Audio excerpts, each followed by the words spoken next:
Hey everyone, it's just me, Katie Anthony with the Real Estate School of the Ozarks, and it's Monday. I'm getting ready to go on vacation and want to check in really quickly to talk to you about the real estate exam and how to study for that test.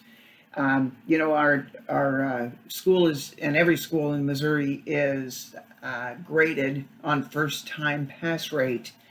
Um, so when you go to take the test, we want you to pass it on the first try, and not only for you, but also for us. So we have kind of a double thing going on there.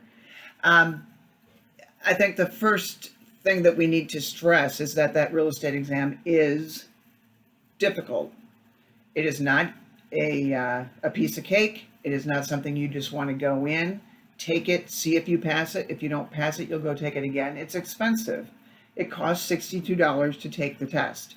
If you fail it, it's $62 again. If you pass the national and not the state, it's $62 to take the state. So no matter what you do, it is $62 each time. And that adds up. So if you're in there taking that test 3 times, you're already 62 times 3 using your real estate math that you don't need to sweat. However, you're at $190, $200 already just taking it 3 times. Just 2 times, you're at $125. So it adds up, and it's expensive to get a real estate license. You've got your classes, the test, your background check, the application for real estate license, and then joining the board of realtors. So you don't want any added expenses and in your test in those areas where you don't need to have the expenses, and your test is the number one area. When you take a class with the Real Estate School of the Ozarks, you are learning the information that you need to pass the PSI exam. The PSI exam is the platform that Missouri uses through the Missouri Real Estate Commission to want to pass and then apply for license. So we and you receive an outline from the PSI testing centers to let you know what exactly is on the test and what you need to do to study for the test in Missouri. So about a couple days into your class, we talk about, and we give you a study guide that talks about that outline. It's a 3-page outline. 2 pages are the national portion, 1 page is the Missouri portion. And we stress that if you know everything that is on those outlines, frontwards and backwards, not just definitions, how to apply them, those questions, 100 questions that are on that national test, it is not just definitions. Once you say, yeah, I've got everything figured out, I've memorized all the definitions, I will guarantee you will not pass the test. You need to know how to apply those terms. What terminology applies to this scenario, and vice versa. So you might also need to know 2 things to answer 1 question. You might not need to know a type of a loan, like a term loan. A straight term loan is a loan where the consumer pays just interest. So you might get a math question that says, okay, a person's got a state term loan, and this is what their payment is, and their interest rate is this, and they've got a 20% down payment. What was the sale price? And immediately you think, how can I possibly figure that out? Well, if you know that a straight term loan is actually just a plain interest loan, it's very easy to figure that out. So you need to keep paying attention to what your instructors are saying. You need to get all the terminology down and how to apply it. Study tips. And it's tough because I know that if a person's taking the real estate class, they're looking at a career change. So it's quite likely that you're already in another job. So you may be going to work and coming to real estate school.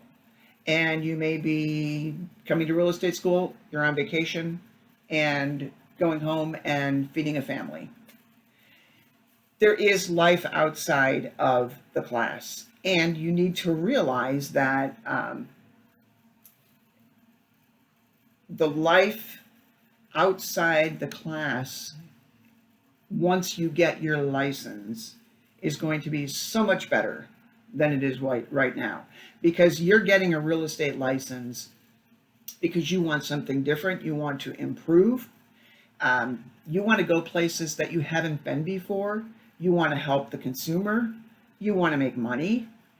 So these are all things that you need to put into your commitment to your career as well as to passing the test.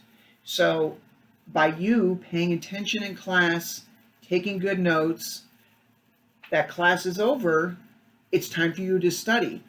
So you can't just get the information from class. Yes, we have practice tests. You can't just do the practice tests. You have to do, you have to go back through the books. You have to go back through your notes. You have to ask questions.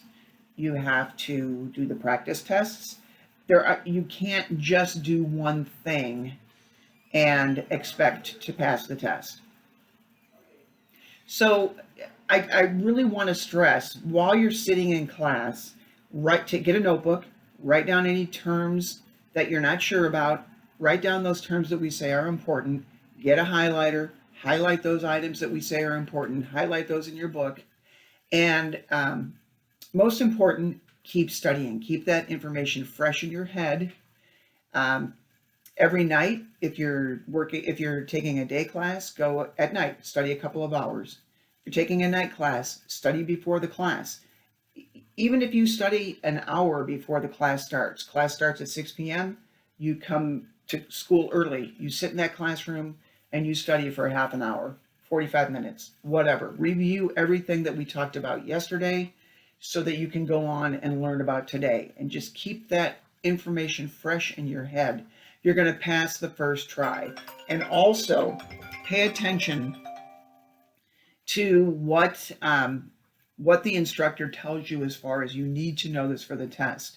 Have the outline from the PSI Testing Center right next to you so that you know what you need to know to pass the test. And when you see that outline in the candidate handbook, you're going to see that, wow, there's 14 questions on agency, and I need to know these items in order to pass the test. There's 17 questions on contracts. I need to know everything that's on this list, on this outline, to pass the test. So we give you the information. We don't know what the questions are. We know what to tell you to study. We don't know what the questions are. There may be things on that test that we never talked about in class because we're not allowed to know what the questions are. If we knew what the questions were, then everybody that we were going around with real estate licenses, just walking around from a memorized course that they took. And the big part about passing the real estate test is getting you to understand that you're going to be working with the public, you're going to be looking at contracts, you're going to be in difficult situations where you have to make a decision one way or the other, which is going to base a very large purchase or sale on your client. So you can't just walk into a real estate career memorizing definitions. You have to know everything about it. You have to be able to make a decision. You're given 4 multiple choice answers for every single one of those questions on the test. From those 4 questions, 2 are throwaways, 2 are close, and you have to know how to make the decision to choose the correct answer. So always, if you have questions about passing the exam, make sure you get in touch with me or with one of your instructors. We hire only the best, and we want only the best to come out of our school. So let's keep that pass rate up, and remember, study, study, study. You're going to pass it. It's 3 weeks at most out of your life as far as the class. So if you spend another 3 weeks studying, or just constantly study and then go ahead and take that test, you're going to be great. And you're going to start a new career, and you're going to love it because it is an awesome career. And anyone who's in this business knows that it is fun. It can be frustrating. but it's your own business. And that's the good thing about it. You're on your own, and it's great. So again, if you have any questions, contact us. Let us know what you need to know, and we'll do the same. Thank you. Have a great week, and see you after vacation. Bye.